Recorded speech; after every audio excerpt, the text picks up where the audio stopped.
Welcome back, everyone, for the Week 11 edition of the RosterWatch.com TradeCast. My name is Byron Lambert, and of course, I thank each and every one of you for joining me here all season as we step through the fantasy football trade market each week of the season in our leagues, and we look for deals to improve our team, because that's what the fantasy football trade market is. It's a place to make our team better, and I'm so proud of all of the feedback I've gotten from the show this year. I've seen you guys make some incredible trades where you're really using critical thinking to step through these trades logically and rationally, and you've really improved your teams and geared up for a big run here down the stretch and hopefully deep into the playoffs, and certainly I'm rooting for each and every one of you. So kind of wanted to put a bow on the trade market for the season, kind of get a last word in here for Week 11, as most trade deadlines are imminent or maybe upon us as we speak. Wanted to leave you guys with final bit of advice here to put you in the best position to win this season. Look, guys, we've talked about it at length that the game all season has been to accumulate the absolute most talent-rich depth we can across the entirety of our roster. And we've reached the point in the season now where it does us no good to go into the playoffs or down the home stretch with a bunch of good players on our bench. That's like wasted. That's just wasted. Those are wasted assets. Wasted assets that we could put to better use. And what's better use? That's gearing up our starting lineup to become the most formidable starting lineup possible, so we can be dominant down the stretch and in our fantasy football playoffs. We want absolutely monster rosters full of must-start players with great matchups. The biggest names in all of fantasy football is a great way to simplify that. We're big game hunting now, ladies and gentlemen. That's who we want to pursue, and we want must-start guys the rest of the way. Of course, teams fit into a few categories at this juncture. They're either pretty securely in the playoff field at this point, or they're still fighting to get off that playoff bubble. Obviously, we still need to be mindful of winning now because we got to make the playoffs.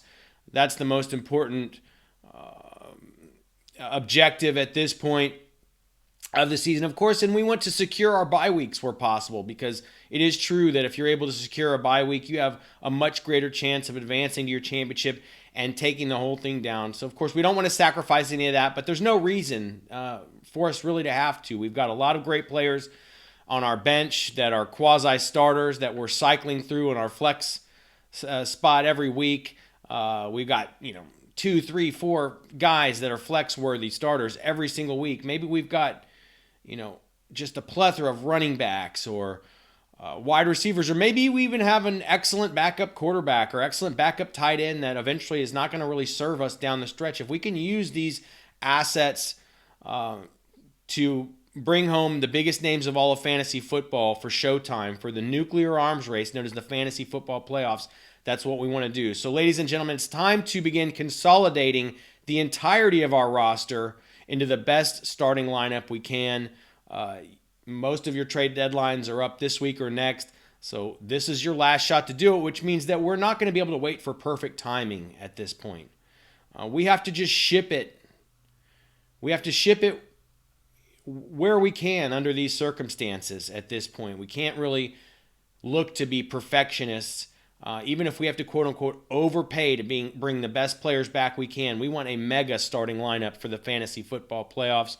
Also think it's important, if you own any of the principal running backs in backfields where there are elite handcuffs out there, it would be very shrewd of you at this juncture to pursue a trade for those important handcuffs. If you own Ronald Jones, get Leonard Fournette. If you have Alvin Kamara, make sure that you've got Latavius Murray. Think about the Chase Edmonds and the Tony Pollards of the world. Think about the Alexander Madisons of the world. We know that was disappointing earlier in the season. Think about the Jamal Williams of the world. These are all guys that you're going to want to own down the stretch if you own the principals. So that's a level of insurance that is also a priority at this juncture that I would highly recommend each and every one of you who rosters that principal running back in those backfields. Go out of your way. I just did it today in one of our listener leagues. I shipped off Jalen Reagor for Leonard Fournette in a league where I own Ronald Jones. What a great deal. Reagor is a nice player. I like him the rest of the season, but he was basically a bench guy with me that I was going to have to make sit-start decisions with versus 2, 3, 4 other flex guys that I've accumulated over the course of the season. It was better for me just to wrap up that insurance on the Tampa Bay Buccaneers, backfield. We'll talk about something else we could do with that backfield here in 1 second as we look to consolidate the entirety of our roster for the best starting lineup for the playoff run possible. That's the objective of the final episode of the RosterWatch.com TRADECAST, as we wish every one of you, great success down the stretch this year. And of course, we thank all of you for your loyal support over the last decade at RosterWatch. We also ask that you always follow us at RosterWatch.com, on Twitter at RosterWatch, on YouTube. You can subscribe to the RosterWatch channel. Of course, if you like the podcast or you'd like to begin listening to the podcast, you can always subscribe to the RosterWatch podcast on any of your favorite podcasting platforms. Something that we're going to need to keep in mind here, of course, is as we pursue the big names, kind of the next decision point is looking at the quality of the strength of schedules remaining for these players that have come into focus this week. We could kind of throw out the window. I said we can't wait for timing to be perfect. At this point, we're not necessarily looking to buy low. We're just looking to buy. We want studs. That's what we're after this week. That is what we're after. And we want to look at the big names, but it's also shrewd to look at the schedules. Make sure you're doing that. For example, take a look at Derrick Henry, a player who actually, his value is he's probably reasonably available in a lot of leagues right now. That's a big name. He hasn't been doing poorly recently, but he hasn't been blowing anybody's doors off. But take Derrick Henry, for example. He's got Jacksonville, Detroit, and Green Bay, all top 5 matchups for the fantasy running back during week 14 through 16 of the season, which is the fantasy playoffs. The entirety of the fantasy playoffs, Derrick Henry has top 5 matchups every single week of the fantasy playoffs. This is who you want in your roster as we get down to nut cutting time. You want Derrick Henry with top 5 matchups for the entirety of your fantasy football playoffs. Go after him with every ounce of vigor that you have. Come hell or high water, I'm willing to overpay for Derrick Henry with a monster schedule down the stretch. Also look, when you're taking a look at Nick Chubb, here's another example. In Cleveland, he's got Jacksonville, Tennessee, the Giants, and the Jets between now and the end of the season. 4 excellent matchups for fantasy running backs. Now, of course, those are just a few of the big names out there, but I wanted to give you a glimpse into how we need to kind of forecast these schedules. As we look ahead, these are the guys, we want the big names, but we really want the big names with these kind of schedules. And even if we're going after a little bit lower tier of player in a more competitive situation, look at the schedule. This is very, very important at this juncture that we do that, because that is going to play a big part in us pulling off victories here down the stretch. Guys, if I was looking to sell this week, if I was looking to pursue some of the big names, if I was just out buying, I want to get to a few of the examples of players that I would attempt to do that with this week. If I owned either of the Tampa Bay running backs, my first I would try to trade them. I would try to package them up and trade them for a more elite player in return. And again, remember the name of this game right now. Forget about the teams that are bottom feeders at the very bottom of your league. Most likely they're totally out of it. Those guys have been our trade targets for the majority of the season. At this point, our trade targets are the teams that are right on the playoff cusp. Maybe the teams that are one or two spots out of playoff position, or maybe guys that are just teetering there at the very bottom of the playoff field currently. Those teams have to get in. Those are the teams to try to pick off for their best players if you're a winning team right now. If you're one of those teams, you're still doing everything you can to win, but you're also still going down this road. You're being opportunistic. You're looking at everybody out there. Sometimes being on the playoff bubble doesn't mean that you don't have the assets to make these trades. And if you do, you certainly want to exercise them because they're not going to do you any good the rest of the way. So Tampa Bay running backs. If I got Ronald Jones, if I've got Leonard Fournette, Those are guys that I would love to package up in a deal with other players and ship off in exchange for a fantasy player I like more down the stretch. The Washington football team running backs, Gibson and McKissick. They're decent. But how much do you trust those guys the rest of the way? They're fine, but you could do better. If I own McKissick, if I own Antonio Gibson, taking this opportunity before my trade deadline drops to package them up, maybe with a Ronald Jones, a Leonard Fournette, or some of these other guys we're going to discuss here. Or maybe you've identified somebody on your roster in your league that fits this same bill. These are the players that we want to target. Los Angeles Rams running backs. If I own Henderson, Malcolm Brown, I don't think Cam Akers has any value at this point. Get those guys the hell off your team. They're going to screw you down the stretch. Wayne Gallman, he's in a bye this week. Remains to be seen exactly what you can get for him, but he's clearly a player with value at the moment. Even if he's just a throw-in in a deal to put you over the top for somebody who needs more guys, more bodies down the stretch. All indications are Gallman is kind of taking the lead in this thing. He's clearly the best back they have, and the fact is, for fantasy purposes, he's been very serviceable. Unfortunate that he's got to bye this week. I think he takes a hit in marketability, but still, nonetheless, if I own Wayne Gallman, that's a guy I want to get the hell off my team. I've ridden him for all he's worth. It's time to quit while we're ahead with Wayne Gallman. Kareem Hunt of the Cleveland Browns. Look, he's got that same great schedule that Nick Chubb does have down the stretch. Of course, these guys aren't must-sells. But remember, we're shopping for the biggest names out there, and you're not going to get those guys for peanuts. Kareem Hunt is a marketable dude, even with Chubb back. He seems to put up better numbers when Chubb is in the picture. Still, how much can you trust being the second fiddle on that team? Kareem Hunt, a nice play down the stretch, but you could do better than that. And he's a marketable asset. Salvon Ahmad, Miami. The source of a lot of hype and actually some value at the moment. Very playable this week. His time could be up at any minute. The jig could be up on Salvon Ahmad at any minute. Get him the hell off your team. Package him up with Kareem Hunt. Package him up with Darrell Henderson. Package him up with Antonio Gibson. Package him up with Leonard Fournette or Ronald Jones. Go get yourself a better player, guys.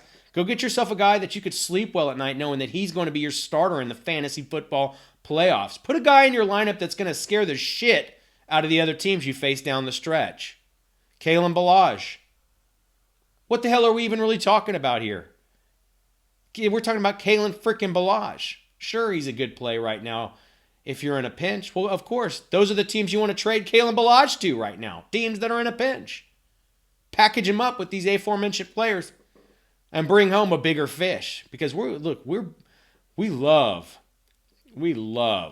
trolling for the big fish here late in the season on the fantasy football trade market at RosterWatch.com. Remember, we're big game hunting at this point. We want trophies. That's what we want at RosterWatch.com. Nyheim Hines, Indianapolis Colts. Sell him. By the way, the Colts, another team with a good schedule down the stretch. How much can you trust any of these guys? Hines seems like the best guy, but certainly we're willing to part with him for a bigger name and a better player. His teammate, Jonathan Taylor, actually could be a sneaky buy low if you're somebody who needs guys down the stretch, or maybe you're just looking for like a stash flex down the stretch. Nothing guaranteed there, but go look at the remaining schedule for Jonathan Taylor and for the Colts running backs. It's interesting to see. You got to decide which side of the fence you're on here.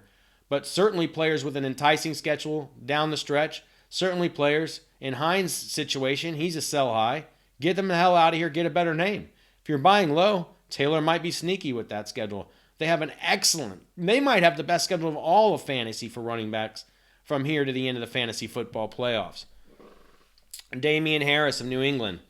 We're in no rush to sell this guy.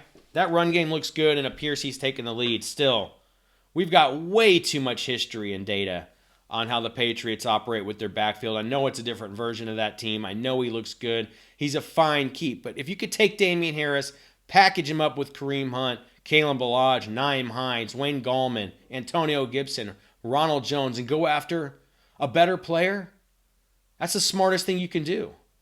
What is Damian Harris? What are these guys going to do on your bench in the playoffs? They're going to give you a headache deciding who to start every week. You're going to be in agony city.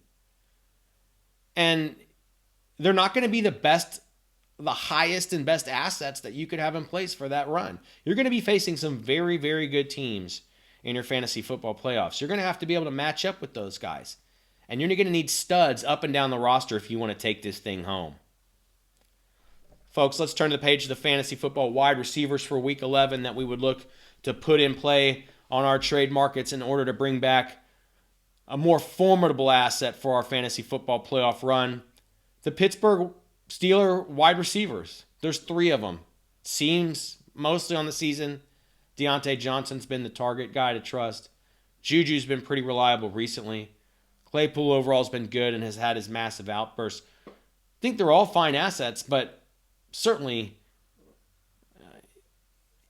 far from a guarantee in a given week that all 3 of those guys can deliver. So you're going to be left high and dry probably at least 1 out of 3 weeks. At least 30 or 40% of the time with those players, you're going to be screwed. And that's all it takes for you to lose one matchup when it's all on the line in the fantasy football playoffs. You're one and done. It's sudden death, folks, when we get to that point. You can't afford to play roulette with guys like Juju Smith-Schuster when you can move in on a bigger name and a better player in return. What about the Carolina Panthers wide receivers? Very similar situation. I've been begging Alex all year to relinquish the love for Robbie Anderson. It's been a good, decent season for fantasy, but this isn't reliable. This is musical chairs in Carolina with the fantasy wide receivers. Why risk it? Those guys are marketable. Ship them the hell out for a better player in return. The Bucs wide receivers, similar situation. We saw last week when that offense goes off, there's actually enough to go around to support everybody in a respectable fantasy outing. But what's the upside in a given week? What's the floor in a given week? It's not what you'd hope for. Granted, if I could take on maybe one of those receivers from Tampa Bay for cheap as a flex, I think it's interesting. Maybe you can do that in some situations, in some leagues. I'd consider it. But on the whole, if I own Mike Evans, Chris Godwin, Antonio Brown, I'd be considering using those guys to parlay, to consolidate with other players from my roster. Look, we want to deplete the majority of our bench here on this trade market. Use it up. Use it or lose it. Package all these guys up. Make 2 or 3 deals before your trade deadline is up here in short order. Marvin Jones, Detroit Lions. What better candidate is there to trade this week than Marvin Jones? Ask yourself, do you really want to go to war with Marvin Jones in your fantasy football league? You can't say that to yourself in the mirror with an honest face. Hell no, you don't. Get him the hell out. Marquez Valdez-Scantling. Nobody's going to go crazy about him, but if somebody needs a couple of guys, throw him in. Throw him in. He's been good lately. The Packers are good. We know Lazard is coming back. And we know that MVS is a boom-bust player. Jacoby Myers. It's been a hell of a month in fantasy for Jacoby Myers in New England. The clear lead wide receiver in that offense. At the end of the day, it's still Jacoby Myers. It's still a bad passing offense. And there's still other dudes there. I don't think you chase Jacoby Myers' points. I think you capitalize on his success when you can. Jakeem Grant in Miami may not have a lot of value at the moment. He might. He was a darling on the waiver wire this week. Looks like he's the number 2 in a burgeoning Tua offense. Big play potential. The point is, who the hell knows with Jakeem Grant? He's the kind of player that before you see the next card, you like to just take the pot down if you can. You don't want to see any more cards peeled off the deck with Jakeem Grant. If you can take that money down while you got the lead in that hand, or while you can bluff that hand, he ought to. Put Jakeem Grant, or Jacoby Myers, Marvin Jones, Marquez Valdez-Scantling. Throw him in as a third dude to put you over the top. You know, a second or third dude to put you over the top for a player you like more. We've talked about it. You could package any of these wide receivers with any of those running backs we discussed at the outset. Rams running backs, Bucks running backs, Washington football team running backs, Kareem Hunt, Savon Ahmad, Kalen Ballage, Nyheim Hines, Damian Harris. Package them up with the Marvin Jones, the Juju Smith-Schusters, the Robbie Andersons, the DJ Moores, the Curtis Samuels, the Mike Evans, the Jacoby Myers, the Jakeem Grants of the world. I know you guys can get something done with players like that. Look, we're not trying to waste people's time here. You get more deals done if you offer something fair, if you identify the other team's needs. We're not looking to rip people off. That's great if you can, but it's unlikely, and it's more than anything, it's a waste of time. Instead, we're looking to take advantage of market inefficiencies and circumstantial situations in our leagues, and where we make the arbitrage is oftentimes on selling high and buying low, not on trying to just totally screw people because we like to get deals done. That's where our advantage is. Jalen Reagor, Philadelphia Eagles. Well, I like him a lot rest of season. Good flex rest of season. I shipped him off for Leonard Fournette today in a league where he's like my wide receiver 5 or 6, and I own Ronald Jones, and I needed the Leonard Fournette insurance. I feel very good about it. You know, it's got to hurt a little bit for both sides. That's the hallmark of any good trade. It doesn't hurt too bad, though, knowing that I've got that Tampa Bay Buccaneers running back situation locked up. Not the ideal handcuff situation because they are somewhat complementary players, but still, if either Jones or Fournette goes down, the other one's a league winner. The rest of the way attached to that offense. There's other situations that you guys can poke around on similar to that. Brandon Ayuk, San Francisco. Another dude that if he's got value, get him off your team. He's a rookie. Get these rookies off your team. And trust rookies in our fantasy playoffs. Rookies in mediocre offensive situations can't do it, won't do it, shouldn't do it. T. Higgins, maybe not so fast. Better rookie in a high-volume passing situation. I actually like Higgins down the stretch, but, you know, ask yourself, if you own T. Higgins, Justin Jefferson been a little more boom-bust than Higgins, but he's had the big booms. I think those guys are fine, but if you're to keep, just remember, when you start to trade a player like that, that's really a solid contributor, you just make sure, you know, can you actually trade up for? It needs to be a significant and notable improvement once we get to that level with a player like Higgins and Jefferson, but I don't think they're off the table. Those are actually very perfectly marketable commodities if you're able to pull off a heist for a bigger name. Who are those bigger names? Well, it's one of the more obvious lists of the season. Like I said, we're looking to buy. We're not necessarily looking to buy low, so you don't have to scrounge around so much. You can almost just go straight to the biggest names in fantasy, and those are your targets this week. Of course, some of these guys have injury concerns we need to be aware of. But if we've identified our situation where what do we have to lose because we're so talent rich that we can afford, if it doesn't work out, or we're willing to take that risk because we're not irrationally risk-averse chicken littles because we want to win. We're here to win. We want to go big or go home. Then it's fine to look at the Christian McCaffreys of the world. It's fine to look at the Austin Ecklers of the world.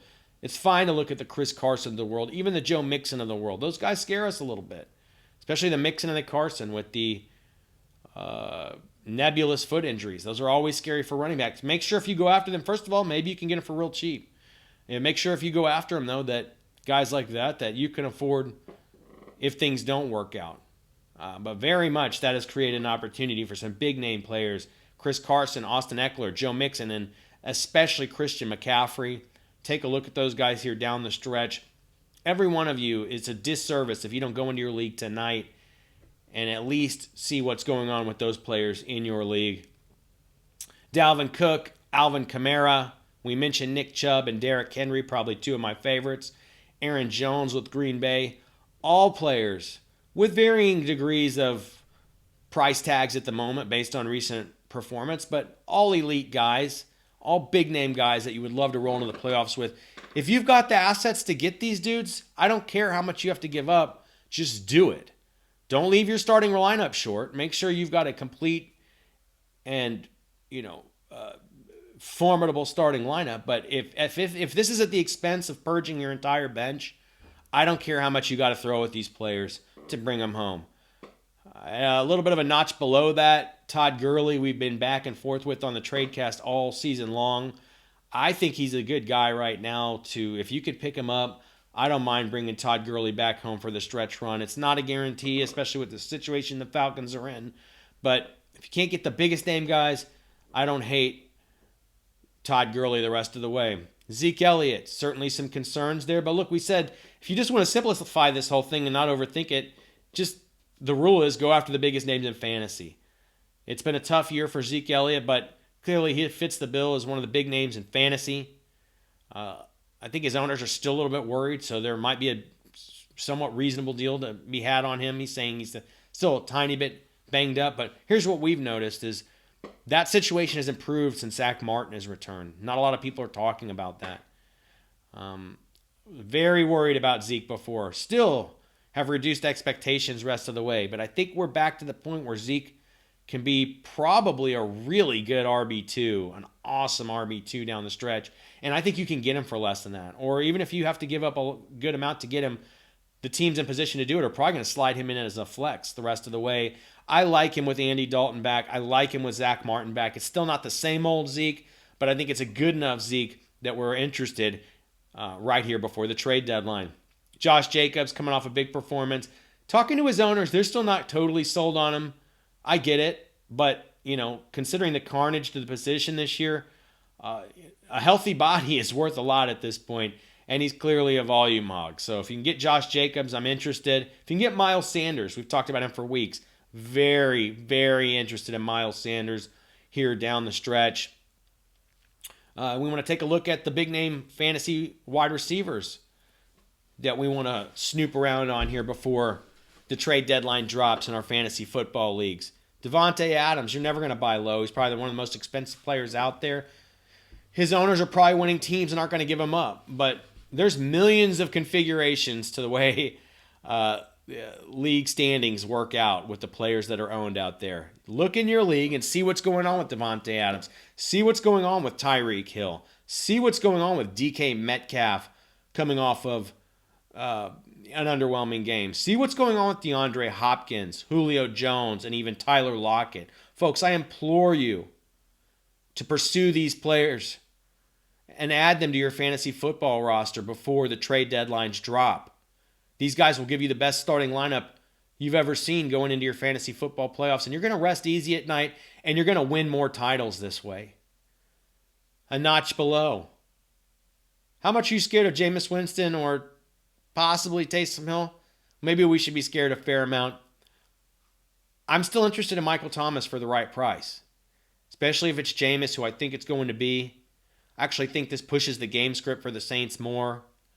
Jameis, we've seen him make plenty of hay out of the Godwins and Mike Evans of the world, and coincidentally, I think Michael Thomas is a little bit of a hybrid of those dudes. I like Michael Thomas. He's a sneaky pickup here. If it doesn't work out, so the hell what? So be it.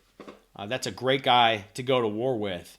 That's a guy that makes your opponents nervous. Michael Thomas.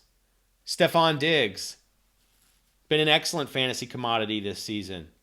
If you can pick him up, he'd be a great guy to add for your fantasy football playoff run. Keenan Allen.